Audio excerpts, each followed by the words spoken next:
ever go up there? Yep. I've been to Bohemian Grove. What kind of things were going on up there that you saw or that you photographed? Well, they've got a 40-foot owl up there that they burn in effigy. And if I remember right, his name is Hola. And it's sort of a satanic ritual type deal. And for those people who don't know what Bohemian Grove is, this is where your laws are made. It's not in Washington. It's not on Capitol Hill. It's all cut and dried before it gets there. Wow.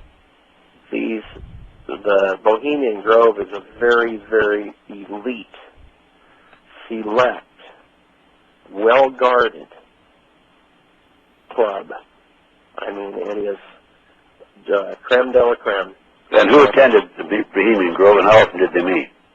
I don't know how often they met. I was only out there that time. And anyway, they would go out there, and it was a good old boys club, basically. And that's where your laws were basically made. Your banking was taken care of. You know, things like that would deal with your everyday life would really come to be. And it was just absolutely amazing for a plowboy to see this. Who would attend the Bohemian Grove? It was all your movers and shakers that worked behind the scenes, basically. The ones that didn't like being in the limelight, but they made the things happen. The people that were in the limelight, for the most part, were just their puppets. So you mean were they there also, the celebrities and the politicians? Well, some of them would be. But, you know, your politicians and that, some of those would be there. But the people that really would make things happen, you know, like the world banking and things like that, those are the people who took part in these. And that's where a lot of the stuff films were also made, wasn't it? I believe so. I don't know for a fact, but I believe so. From what I understand, from what I've seen, you know, that's like I tell everybody when I do an interview. This is what I've seen. It's what I believe, and you know, I believe it to be true. Yeah. And I have no reason to be making any of this stuff up.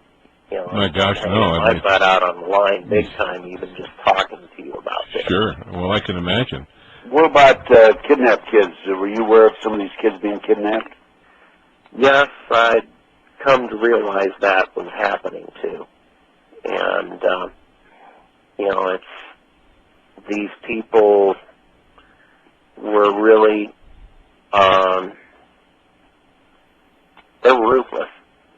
You know, they would go out and they had catalogs where they would have pictures of kids, and somebody would pick out a kid that they wanted, and they went and they would go kidnap them to order, basically. And, you know, this is basically what happened to Johnny Gosh. Yeah. Did you ever meet Johnny Gosh or know him? Oh, yes. Oh, you did? Can you tell us about that? I can't say too much about it because of things that are going on right now. But, you know, he was brought into something that would, you know, it isn't his background. You know Noreen, and she's a good lady. I mean, she's a wonderful person. And, you know, he basically was brought in, made into a sex toy. Mm-hmm. And, you know, that's what all came up. The kid's extremely bright. How old was he, Rusty, when you met him? And also the last time you met him, too? Oh, I don't have any idea how old he would have been. Well, how many years ago was that? It would have been back in 87, 88. Oh, okay. Well, he was 12 years old in 82, so... Yeah. He'd have been 17, 18 years old. Yeah. Yeah, that sounds about right. When you talk to Johnny, he talk to you at all about his background or the circumstance of his kidnapping? We couldn't get into that much because it was always, you didn't know who you were talking to. And you didn't dare say too much. And you didn't dare ask too many questions either. That's right. It's like Larry would always tell me, I used to be very good at remembering people's names and their faces.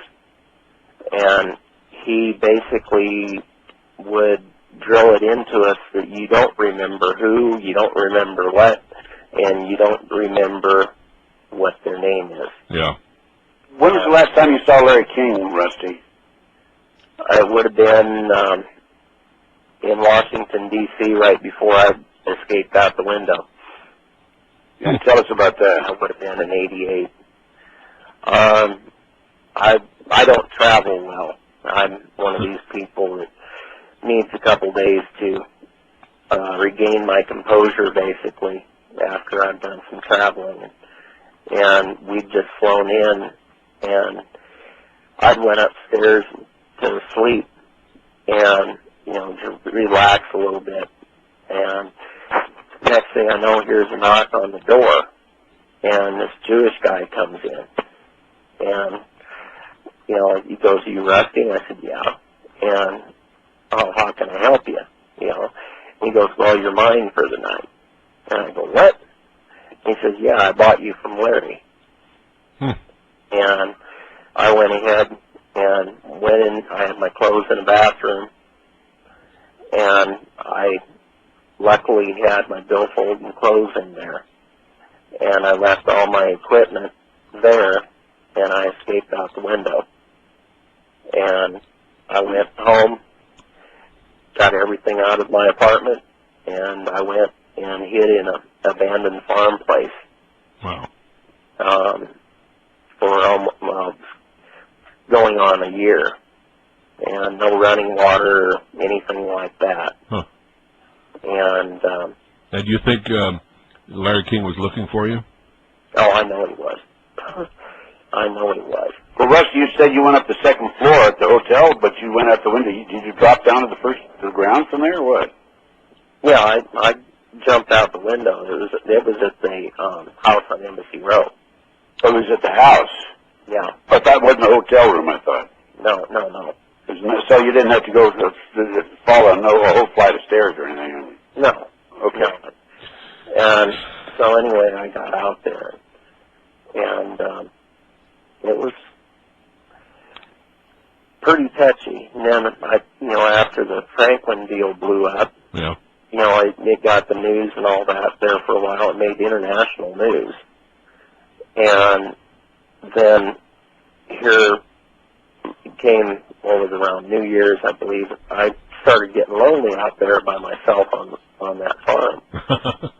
So I thought, well, I'm going to go to the Max. That was that bar that I'd been taking the pictures out of the drag queens for New Year's Eve.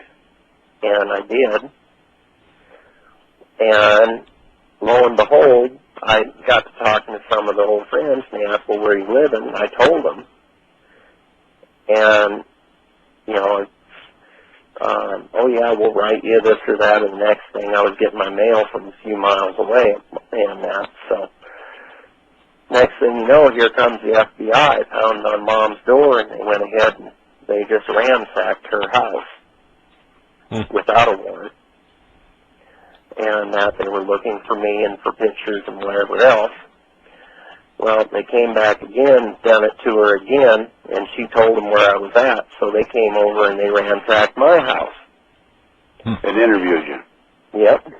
And they got me all worried and that, and put on the spot. And then they went ahead and here's a 2-story house, and they just ransacked the main floor. They didn't even go upstairs. And lo and behold, if they would have went upstairs, they would have got much of what they were looking for pictures of that, the who's who and that. But the other thing is they didn't go through any of the outbuildings, the barns, the haystacks, or anything else that are on a farm that you'd normally hide stuff in. Why do you